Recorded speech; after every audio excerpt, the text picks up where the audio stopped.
This is Katie Miller, and this is my Respiration t-shirt.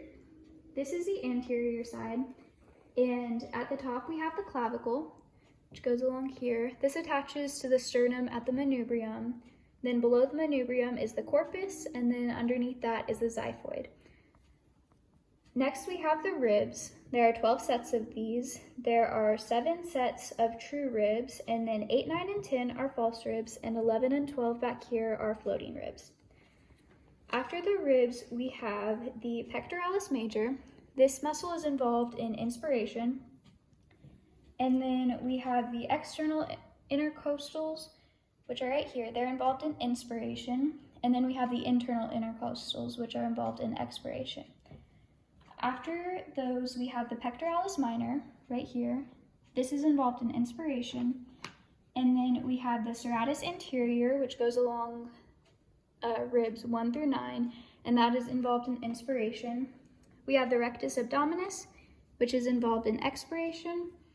We have the external oblique abdominis, involved in forced expiration, and the transverse abdominis, also involved in forced expiration.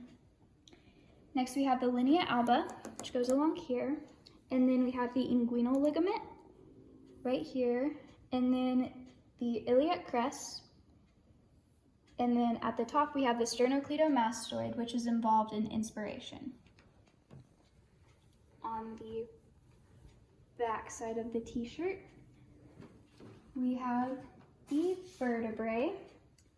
There are the 7 cervical vertebrae at the top, and then below that are the 12 thoracic vertebrae, the 5 lumbar vertebrae, the sacrum, and the coccyx.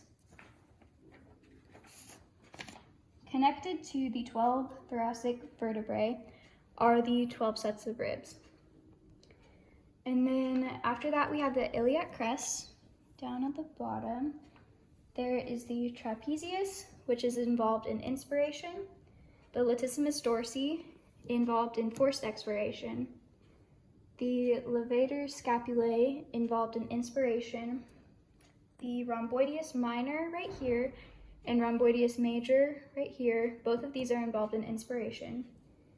We have the scapula right there, and then we have the serratus posterior inferior along here.